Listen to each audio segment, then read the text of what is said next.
La mula de fuego del camino viejo. Me llamo Anselmo. Tengo 67 años y vivo en un paraje rural cerca de Añatuya, en Santiago del Estero, desde que nací. Toda mi vida la pasé en este campo, con este monte y estos caminos de tierra que conozco de memoria desde chico. No soy una persona que se asuste fácil ni que vea cosas donde no las hay. Soy de los que buscan la explicación práctica antes que cualquier otra. Lo que vi esa noche en el camino viejo no tiene explicación práctica. Lo busqué durante décadas y no la encontré. Fue en agosto de hace 22 años. Agosto en el campo santiagueño es invierno seco, de ese que de noche baja a temperaturas que sorprenden a quien no conoce la zona.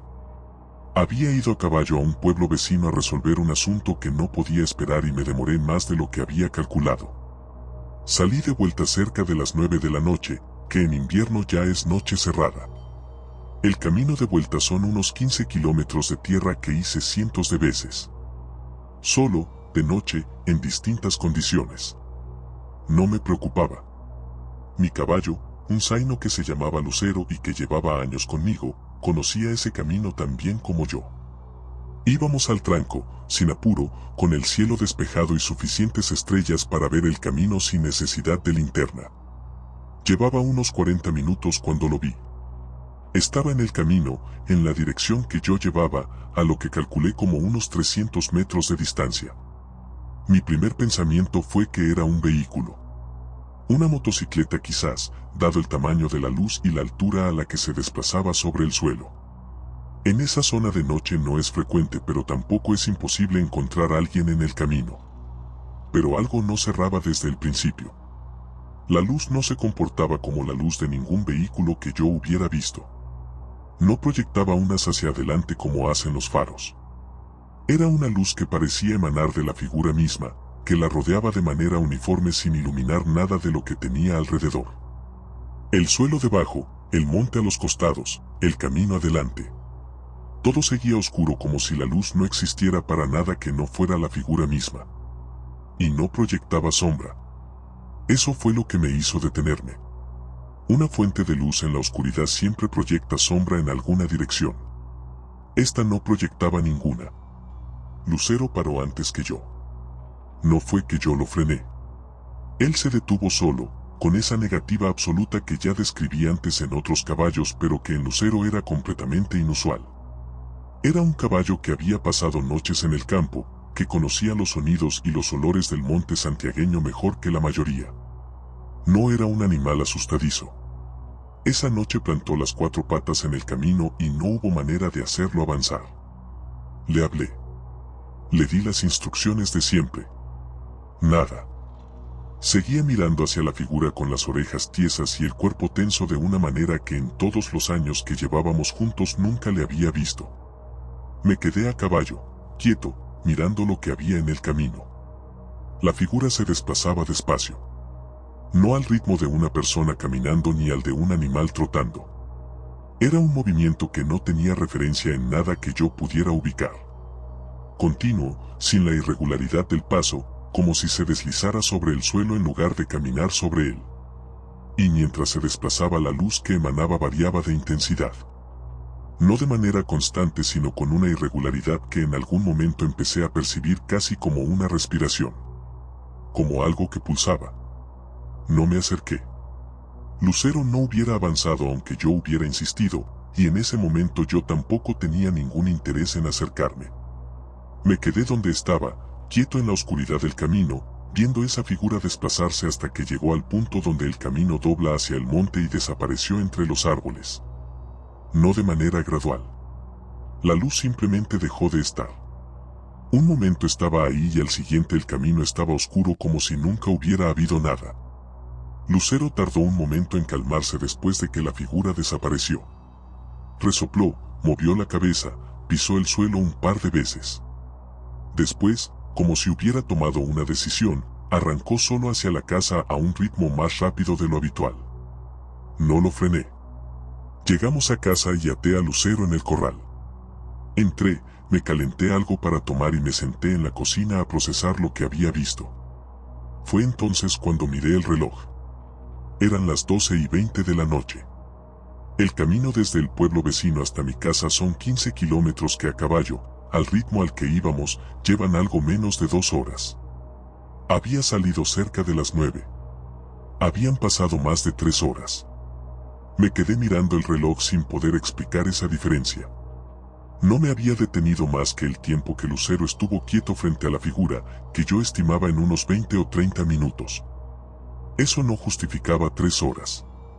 No recordaba nada de lo que hubiera pasado entre el momento en que la figura desapareció en el monte y el momento en que Lucero arrancó hacia casa. Ese tramo de tiempo simplemente no estaba en mi memoria. Como si alguien hubiera cortado esa parte y la hubiera descartado. Lo busqué durante días. Intenté reconstruir si me había detenido en algún punto que no recordaba, si había tomado algún desvío, si había habido algo que explicara esas 2 horas de diferencia. Nada. Se lo conté a mi padre, que en ese entonces todavía vivía y que conocía el campo santiagueño de toda la vida. Le describí la figura, la luz que no proyectaba sombra, el tiempo que faltaba. Me escuchó con la atención de alguien que reconoce algo que ya conocía pero que esperaba no tener que confirmar. Me preguntó en qué punto exacto del camino había sido. Se lo dije. Asintió. Me dijo que lo que había visto era la mulánima. Que en esa zona del campo santiagueño la figura existe desde antes de que hubiera memoria de ella. Que se manifiesta como una luz que se mueve de noche por los caminos rurales y que no pertenece a ninguna categoría natural que los hombres puedan entender. Que los caballos la perciben antes que las personas y que cuando un caballo experimentado se niega a avanzar en ese campo de noche, la razón siempre es la misma. Le pregunté por el tiempo que faltaba. Se quedó callado un momento. Me dijo que la mulánima hace eso a veces. Que los que se quedan quietos mirándola pierden tiempo sin saber cómo. Que no era la primera vez que escuchaba eso descrito por alguien en quien confiaba. Le pregunté qué era exactamente la mulánima. Me dijo que nadie lo sabía con certeza. Que había quien decía que era un alma en pena que no encontró descanso. Que había quien decía que era otra cosa completamente. Que en el campo santiagueño la gente que la conoce no le busca explicación porque aprendieron que la explicación no cambia lo que hay que hacer cuando aparece. Le pregunté qué había que hacer. Me dijo lo que yo ya había hecho. Quedarse quieto. No acercarse. Esperar a que se vaya. Lucero murió de viejo 4 años después. Buen caballo hasta el final. Nunca volvimos a hacer ese camino de noche juntos. No porque yo lo evitara deliberadamente, sino porque las circunstancias no lo requirieron de esa manera. Pero hay noches, cuando tengo que volver tarde por ese camino en el auto, que en el punto donde aquella noche nos detuvimos bajo la velocidad. No para ver si hay algo, sino porque Lucero me enseñó esa noche que hay cosas que merecen que uno se detenga. Aunque sea un momento. Aunque sea para reconocer que pasan cosas en ese camino que no tienen nombre en ningún idioma que uno maneje. Lo que vieron en la estancia. Me llamo Horacio. Tengo 49 años y tengo una estancia en el norte de Córdoba, cerca del límite con Santiago del Estero, que heredé de mi padre hace 12 años. No soy de los que vivieron siempre en el campo. Crecí en Córdoba capital, estudié, trabajé en la ciudad durante años. Cuando heredé la estancia tuve que aprender muchas cosas que mi padre sabía y que yo no. Algunas las aprendí de libros y de gente del rubro. Otras las aprendí de maneras que no esperaba. Fue en mayo de hace 4 años. Mayo en el norte cordobés es otoño, con noches que empiezan a tener el frío seco que en invierno se vuelve más serio. La estancia en esa época tiene menos actividad que en verano y el personal se reduce. En ese momento estábamos mi mujer, mi hijo mayor que tiene 22 años, un peón que vive en la propiedad y yo. Teníamos 4 perros. 2 eran de trabajo, acostumbrados al campo y a sus sonidos de noche. Los otros 2 eran más de la casa pero también conocían bien el terreno. Ninguno de los 4 era nervioso ni dado a asustar sin razón. La primera noche que aullaron no le di importancia. Fue un miércoles cerca de la medianoche. Los 4 al mismo tiempo, mirando todos en la misma dirección, hacia el camino de tierra que bordea el lado oeste de la propiedad. Un camino que nadie usa de noche porque no lleva a ningún lugar de acceso frecuente a esa hora. Salí al patio, miré en la dirección donde miraban los perros, no vi nada y los llamé adentro. Entraron con menos resistencia de la que esperaba, que en ese momento me pareció raro pero no lo procesé del todo. A la noche siguiente pasó lo mismo. Misma hora, mismos 4 perros, misma dirección. Esta vez me quedé un rato más en el patio mirando el camino. No había nada visible. El campo abierto, el camino de tierra, el monte bajo en el límite de la propiedad. Todo como debería estar. La tercera noche mi hijo mayor, Sebastián, dijo que quería ir a ver. Le dije que esperara hasta la mañana. Me dijo que para qué esperar si estaba pasando ahora. Conoce el campo lo suficiente como para que yo no pudiera usar inexperiencia como argumento. Salió con la linterna grande. Yo me quedé en la galería viéndolo alejarse hacia el camino con los perros que, para mi sorpresa, lo siguieron. Que los 4 perros que habían estado aullando desde adentro eligieran seguir a Sebastián hacia el punto donde miraban me llamó la atención, pero tampoco lo analicé en ese momento. Estuvo afuera unos 20 minutos. Cuando volvió tenía una expresión que no era exactamente miedo, pero que tampoco era la de alguien que había salido a ver una cosa sin importancia y había vuelto tranquilo. Me dijo que en el camino había marcas de quemadura. No una, no 2. Una línea que se extendía por varios metros en la dirección norte-sur del camino. Marcas en la tierra y en el pasto seco del costado que correspondían a una fuente de calor considerable que había pasado por ahí siguiendo una trayectoria recta. Le pregunté si podía ser algo que hubiera tirado algún vehículo. Me dijo que no, que las marcas no eran del tipo que deja el escape de un motor ni nada que él pudiera asociar con un vehículo. Que eran marcas de calor directo sobre el suelo, como si algo que irradiaba temperatura hubiera caminado por ese camino dejando su huella en la tierra. Que los perros no habían querido acercarse a las marcas. A la mañana siguiente fui yo a verlas con luz natural. Sebastián no había exagerado. La línea de marcas se extendía unos 12 metros en el camino, con una regularidad que no correspondía a ninguna fuente de calor accidental que yo pudiera imaginar. El pasto en el borde del camino estaba chamuscado en esa franja. La tierra dentro de las marcas tenía un color más oscuro que el resto, como cuando algo la quemó con suficiente intensidad para cambiarle la composición superficial. Las fotografié. Llamé al peón, que es de la zona, y le pedí que viniera a verlas. Las miró durante un rato en silencio. Le pregunté si sabía que las había causado. Me dijo que no era quien para decirme eso y que había una persona mejor para consultarlo. Que iba a llamar a don Teófilo, un vecino que tenía su campo a unos kilómetros y que llevaba más de 70 años en esa zona. Don Teófilo llegó esa misma tarde. Era un hombre de más de 75 años, pequeño, de movimientos lentos pero de una atención que no correspondía a su edad. Caminó hasta el camino, se agachó sobre las marcas con una dificultad que no le impidió tomarse el tiempo que necesitaba para revisarlas bien, las siguió de un extremo al otro. Cuando se incorporó no dijo nada durante un momento. Después me preguntó cuántos años llevaba la estancia en manos de mi familia. Le dije que mi padre la había comprado hace 40 años y que antes había pertenecido a otra familia de la zona. Asintió. Me dijo que esas marcas no eran nuevas en ese camino. Que él las había visto antes, no en esa estancia específicamente pero sí en ese tramo de tierra. Que en esa zona del norte cordobés, en ese corredor que va del monte al campo abierto, la mulánima hace ese recorrido desde antes de que hubiera estancias.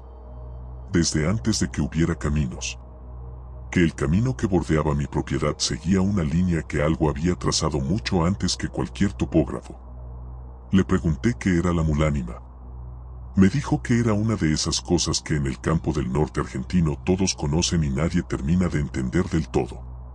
Que se manifiesta como una luz que se mueve de noche, que irradia calor, que los animales perciben antes que las personas. Que no hace daño si uno no interfiere.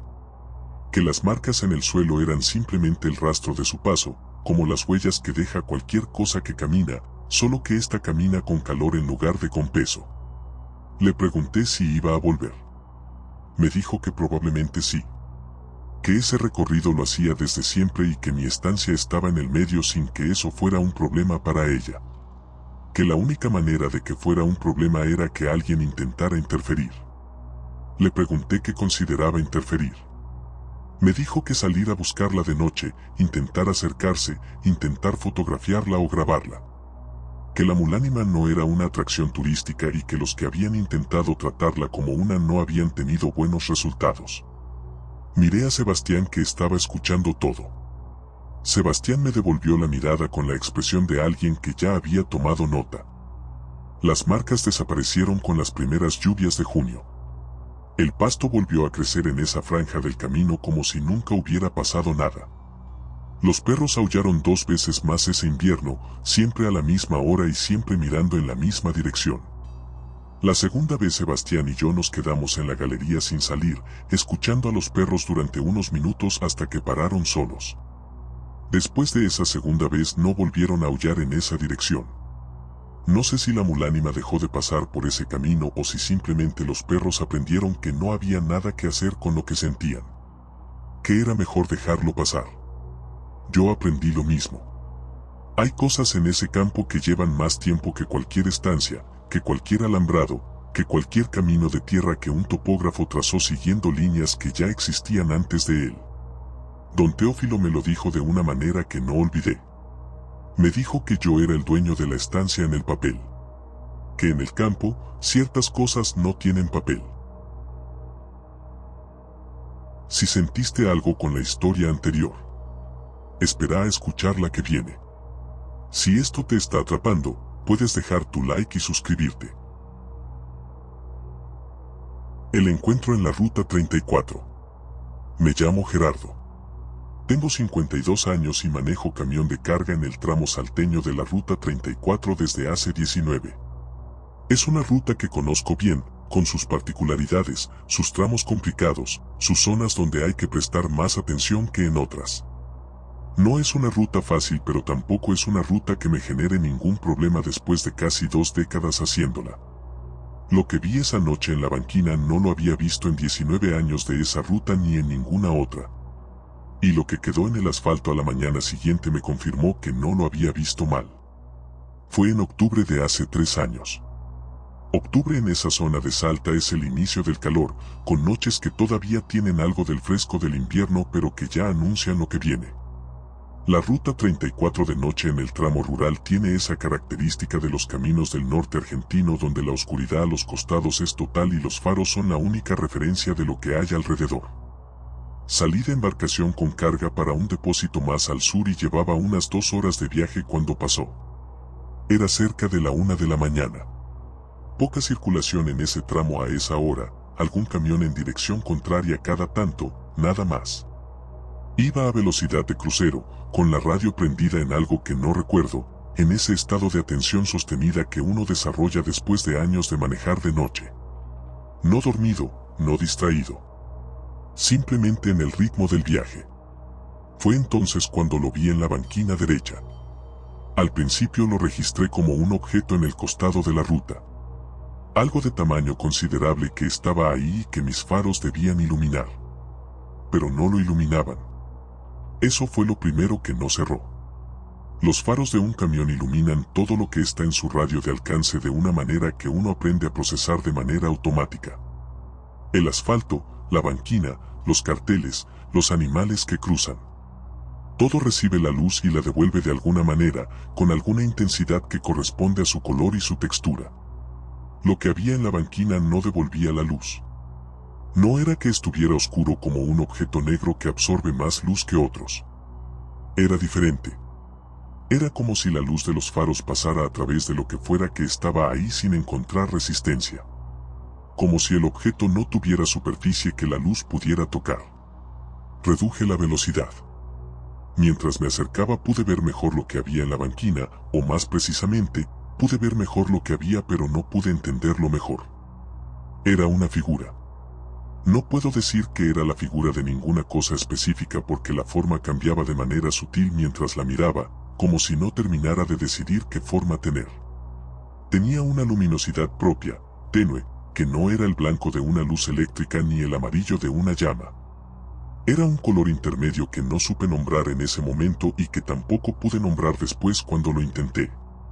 Se desplazaba en la misma dirección que yo llevaba, pero más despacio. Lo estaba alcanzando gradualmente. Lo que más me perturbó en ese momento fue el calor.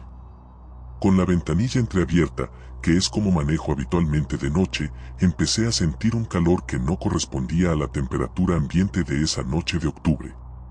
No el calor del motor ni el del asfalto. Un calor que venía de la dirección de la banquina, que aumentaba a medida que me acercaba a la figura y que tenía algo en su textura que no era como el calor del sol ni como el calor de ninguna fuente que yo pudiera identificar. Cerré la ventanilla. Me orillé unos metros adelante de donde estaba la figura, en el primer punto donde la banquina era suficientemente ancha. Puse las balizas y encendí las luces largas. La banquina estaba vacía. No había nada. Ni en el punto donde había visto la figura ni en el tramo visible de banquina en ninguna dirección. El asfalto, la tierra de la banquina, el monte bajo detrás.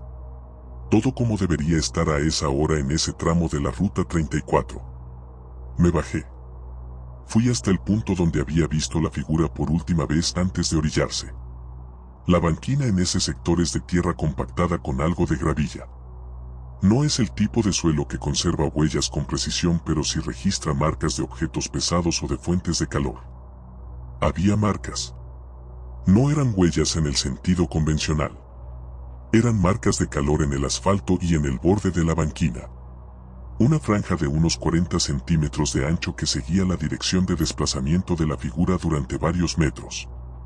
El asfalto en esa franja tenía un color diferente al del resto, más oscuro, del tipo que adquiere cuando se expone a una temperatura considerable. Y la gravilla de la banquina en el borde de esa franja estaba parcialmente fundida en algunos puntos, algo que requiere una temperatura que ningún objeto que debería estar en una banquina de ruta puede producir. Me agaché a tocar el asfalto en ese punto. Estaba caliente. No tibio.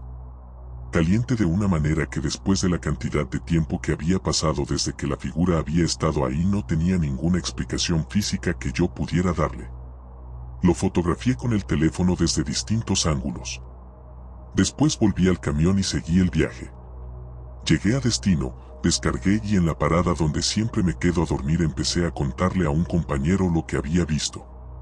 Lo hice con la precaución de alguien que no quiere sonar como que perdió la cabeza solo en la ruta de noche. Le mostré las fotos. Las miró durante un rato. Me dijo que esa mañana, antes de que yo llegara, había habido conversación en la parada sobre unas marcas raras que varios camioneros habían visto en el asfalto de la ruta 34 en ese tramo. Que dos que habían pasado de madrugada por ahí las habían visto y que ninguno había sabido explicarlas. Le dije que yo sabía de dónde venían esas marcas. Me escuchó sin interrumpirme.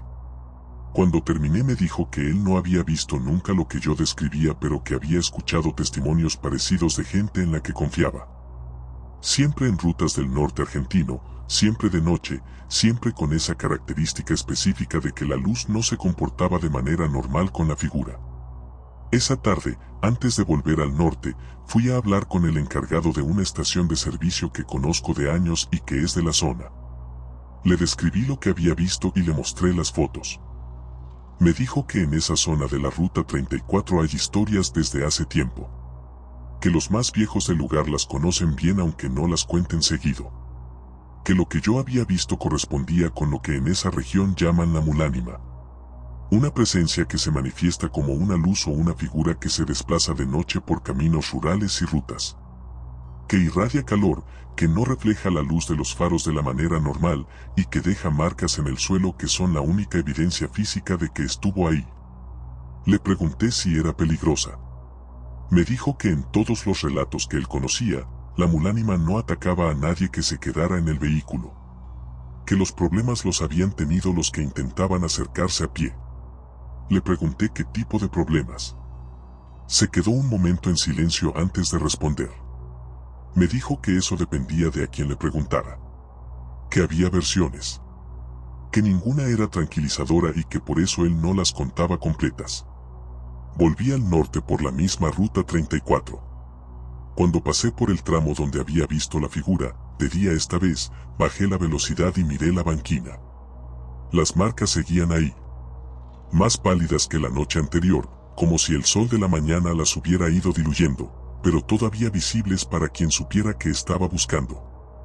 Las miré durante el tiempo que el tráfico me permitió sin detenerme. Después aceleré y seguí el viaje. Sigo haciendo ese tramo seguido.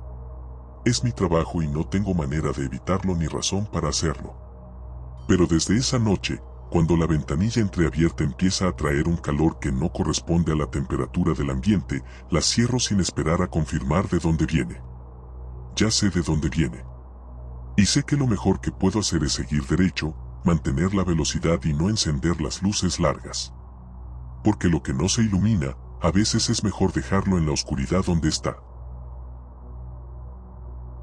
La noche de San Juan. Me llamo Roque. Tengo 69 años y soy de un paraje rural a unos kilómetros de Chilecito, en La Rioja, donde nací y donde vivo todavía.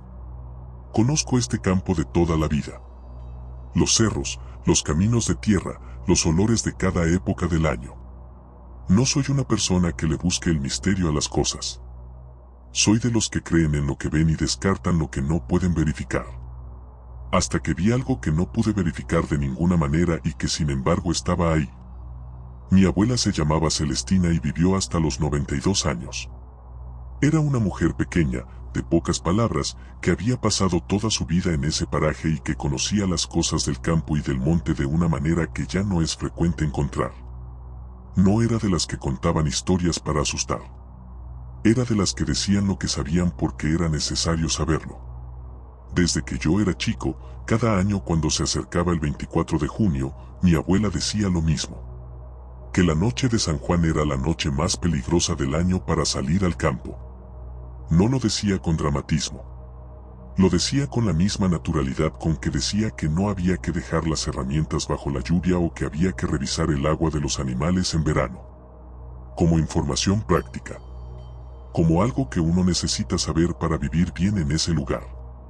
Decía que esa noche la mulánima andaba suelta. Que era la noche en que más fácil era encontrarla porque algo en esa fecha la sacaba de sus caminos habituales y la ponía en cualquier parte. De chico la escuchaba y asentía. De adulto empecé a darle menos peso. No porque no la respetara sino porque los años y la vida práctica van desplazando ciertas cosas hacia un lugar de la cabeza donde quedan como recuerdos de la infancia más que como advertencias vigentes. Tenía 43 años cuando lo vi. Fue un 24 de junio, la noche de San Juan. No había planeado salir al campo esa noche. Había planeado quedarme en casa como siempre hacía en esa fecha, no por la advertencia de mi abuela específicamente sino porque en invierno las noches en el campo son frías y no hay razón para salir si no es necesario. Pero ese año fue necesario. Tenía un animal enfermo en un potrero alejado de la casa, a unos 4 kilómetros por un camino de tierra que conozco de siempre. Había estado revisándolo durante el día y al atardecer su estado había empeorado de una manera que me preocupaba. Mi mujer me dijo que lo dejara para la mañana. Pensé que tenía razón y me fui a dormir. Cerca de las 11 me desperté sin saber por qué y la preocupación por el animal volvió con una claridad que no me dejó seguir durmiendo. Me levanté, me abrigué y salí en la camioneta. El camino al potrero es uno que hice cientos de veces. 4 kilómetros de tierra, con 2 o 3 curvas suaves y un tramo recto largo al final antes de llegar a la tranquera. De noche con los faros es completamente manejable. Llegué sin novedades, revisé el animal, lo atendí lo mejor que pude y decidí que sobreviviría hasta la mañana en que podría llamar al veterinario. Volví a la camioneta cerca de la medianoche. El camino de vuelta fue normal durante los primeros 3 kilómetros. Fue en el tramo recto, a 1 kilómetro de casa, donde lo vi. Estaba en el camino.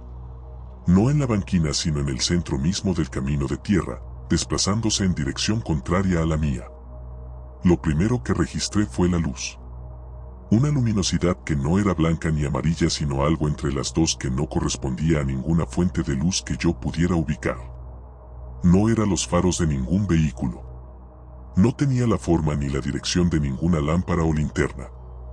Emanaba de la figura misma de una manera que iluminaba sin proyectar, que existía sin expandirse hacia afuera.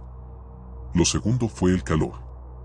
Estaba en invierno riojano, con la temperatura afuera de la camioneta varios grados bajo cero. Tenía la calefacción prendida y las ventanillas completamente cerradas. El calor lo sentí igual. No como un calor del ambiente, sino como algo que atravesaba el vidrio y la chapa de la camioneta sin encontrar resistencia. Un calor seco, intenso, que no era desagradable en su temperatura, pero que tenía algo en su calidad que no era como ningún calor que yo hubiera sentido antes. Frené. No fue una decisión elaborada. Los pies solos bajaron del acelerador y pisaron el freno con una suavidad que no correspondía a la urgencia que sentía el resto del cuerpo. Me detuve a unos 50 metros de la figura y ahí me quedé con el motor encendido y las manos en el volante. La figura seguía moviéndose hacia mí. Despacio, con ese desplazamiento que había visto descrito por mi abuela en términos que de chico no entendía del todo y que en ese momento, viéndolo, entendí perfectamente. No caminaba. No se deslizaba exactamente. Era un movimiento que no tenía referencia en nada que yo hubiera visto moverse antes. Cuando estaba a unos 30 metros el calor se intensificó de una manera que hizo que la calefacción de la camioneta dejara de tener sentido. No porque se apagara, sino porque el calor que venía de afuera la superaba con una facilidad que me hizo bajar la temperatura del climatizador sin pensar. Y llegó el olor. A quemado. No el olor del humo de un incendio ni el olor del escape de un motor. Era un olor seco, mineral casi, como cuando una piedra se calienta al sol durante horas y después uno la toca y huele la temperatura acumulada en ella. Pero multiplicado por algo que no tenía escala de referencia. Entró a la cabina de la camioneta a pesar de las ventanillas cerradas. De la misma manera que el calor, sin encontrar resistencia en el vidrio ni en la chapa. Me quedé completamente quieto. La figura pasó. No por el costado de la camioneta sino por el frente, cruzando de un lado del camino al otro con esa misma calma con que se había estado desplazando. A unos 20 metros de distancia en el punto más cercano. No me miró. O si lo hizo no pude saberlo porque no había en esa figura ningún elemento que yo pudiera identificar como una cara orientada en mi dirección. Pasó, siguió por el costado del camino y en algún punto que no supe identificar con precisión simplemente dejó de estar. No desapareció de golpe. Fue más gradual que eso. Como cuando una llama se apaga despacio y uno no puede decir exactamente en qué momento dejó de haber luz. Me quedé en la camioneta sin moverme durante un tiempo que no supe medir. El calor fue cediendo gradualmente. El olor tardó más. Cuando finalmente arranqué y recorrí el kilómetro que me separaba de casa, el olor seguía ahí. Bajé de la camioneta, entré, me saqué la ropa de abrigo en el pasillo y la dejé colgada. A la mañana siguiente la ropa seguía oliendo a quemado. Al otro día también. Tardó 4 días en irse completamente. Lo sé porque lo verifiqué todos los días porque no podía creer que algo que no había tocado físicamente hubiera dejado una marca en la tela de esa manera. Mi abuela había muerto 5 años antes de esa noche. No pude contárselo a ella. Se lo conté a mi madre, que tiene 81 años y que también creció escuchando las advertencias de la abuela Celestina. Me escuchó en silencio. Cuando terminé me dijo que su madre siempre supo lo que sabía y que lástima que uno necesitara verlo para creerlo. Le pregunté por qué la noche de San Juan específicamente. Me dijo que su madre nunca le había explicado el porqué exacto. Que en el campo riojano esa fecha tiene algo que la gente antigua conocía sin que nadie pudiera explicarlo del todo. Que ciertas noches del año tienen una naturaleza diferente a las otras y que la de San Juan era una de esas. Que la mulánima aprovechaba esa diferencia para moverse de maneras que en otras noches no podía. Le pregunté si creía que volvería la próxima noche de San Juan. Me dijo que probablemente sí. Que la mulánima no cambia sus noches por los que la vieron. Que lo que cambian son los que la vieron. Desde esa noche, cada 24 de junio, no salgo al campo después del anochecer. No importa el motivo. No importa la urgencia. Los animales enfermos esperan hasta la mañana. Los problemas del campo esperan hasta la mañana. Mi abuela tenía razón. Y lo único que lamento es haber necesitado verlo para creerle. La mujer del puente. Me llamo Augusto. Tengo 54 años y trabajo transportando mercadería en el interior de Catamarca desde hace 18. No soy de los que hacen rutas largas de provincia a provincia.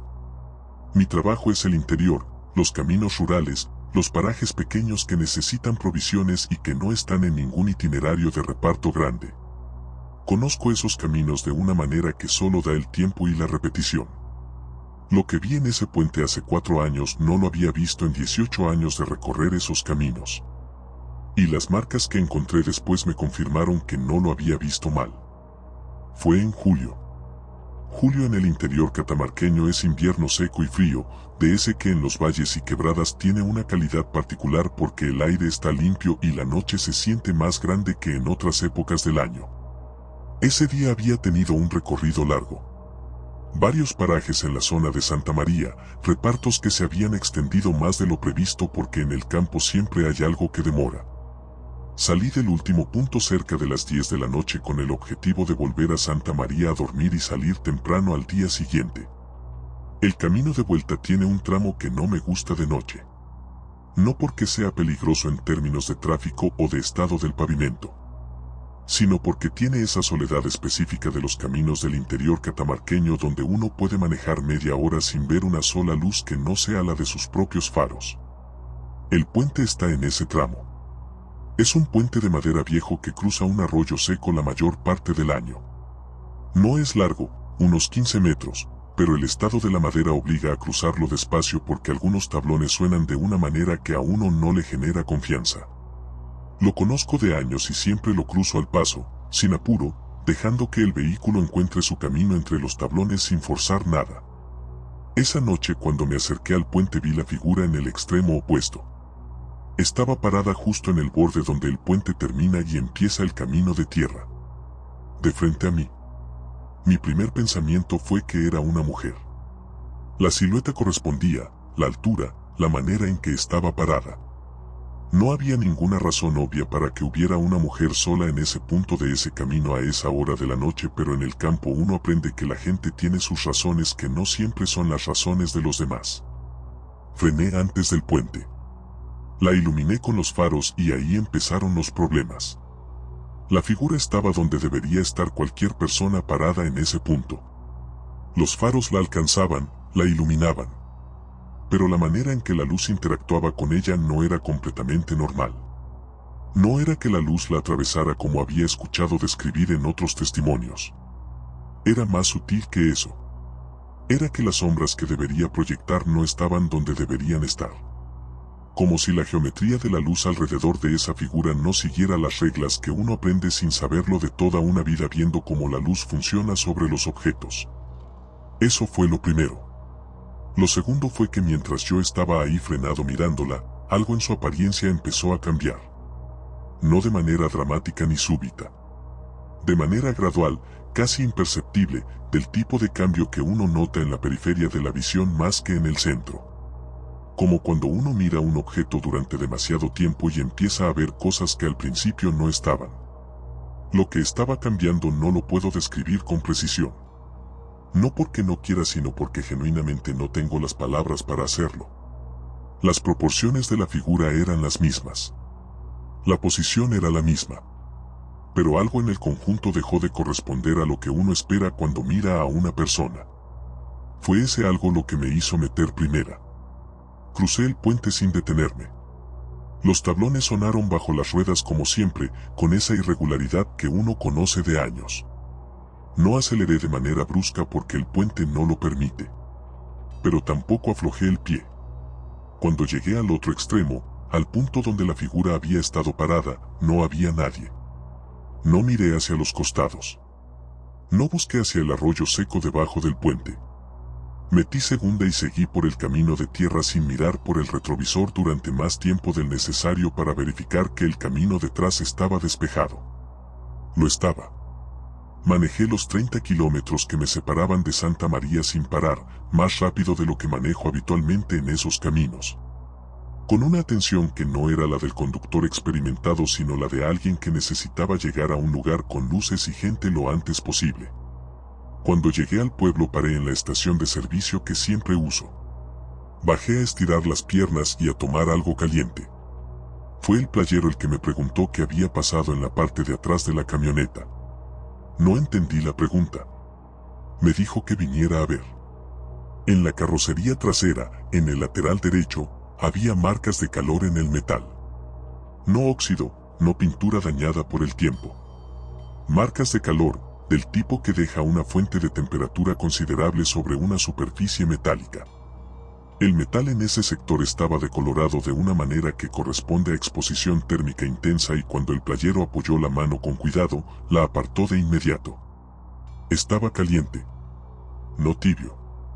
Caliente de verdad, de una manera que después del tiempo de viaje que yo había hecho desde el puente hasta la estación no tenía ninguna explicación posible. El metal de una carrocería no retiene calor de esa manera durante ese tiempo. Le pregunté si sabía que podía haberlo causado. Me miró un momento. Me preguntó por dónde había venido. Cuando le dije el camino y mencioné el puente, su expresión cambió de una manera que me resultó significativa. No de sorpresa sino de reconocimiento, que es algo diferente. Me dijo que en ese camino, especialmente en la zona del puente, había historias que la gente del lugar conocía. Que él era de un paraje cercano y que había crecido escuchando que en ese puente se manifestaba algo que los más viejos llamaban la mulánima. Que generalmente se la describe como una luz o una figura luminosa pero que a veces toma otras formas, formas que resultan más difíciles de identificar de inmediato como lo que son. Le dije que la figura que había visto me había parecido una mujer. Me dijo que sí. Que eso pasaba seguido. Que la mulánima a veces tomaba una apariencia que hacía que uno frenara, que se detuviera, que bajara la guardia. Que los que se quedaban mirando demasiado tiempo o que intentaban acercarse generalmente terminaban con alguna marca de su paso. Que las marcas de calor en el metal eran algo que él había escuchado describir antes pero que nunca había visto en persona. Le pregunté qué significaba que la camioneta tuviera esas marcas. Se quedó un momento en silencio. Me dijo que probablemente significaba que algo había estado muy cerca de la camioneta en algún momento del viaje. Que el calor que irradia la mulánima deja ese tipo de huella en los materiales que están a su alcance. Esa noche en el hotel revisé la carrocería con la linterna. Las marcas eran exactamente como el playero las había descrito. Una zona de unos 40 centímetros de diámetro en el lateral derecho trasero donde el metal estaba visiblemente afectado por exposición a calor intenso. El metal ya no estaba caliente. Se había enfriado durante el tiempo que había estado en la estación. Pero las marcas en la pintura y en el metal seguían ahí y siguieron ahí durante semanas hasta que lo llevé a un chapeador que me preguntó qué le había pasado y al que no supe qué responder. Le dije que no sabía, que era algo que había aparecido de un viaje. Me miró con la expresión de alguien que sabe que eso no es toda la respuesta pero que tampoco va a insistir. Sigo haciendo ese camino. Es parte de mis recorridos habituales y no tengo manera de evitarlo. Pero desde esa noche hago una sola cosa diferente cuando me acerco al puente. No freno si veo algo en el extremo opuesto que no debería estar ahí. Cruzo sin detenerme, al ritmo que los tablones permiten, mirando al frente. Porque aprendí esa noche que hay cosas que cuando uno frena a mirarlas empiezan a cambiar. Y que lo que se convierten mientras uno las mira es algo para lo que no existen palabras en ningún idioma que yo conozca. Esto es Horror Code y aún queda mucho por contar.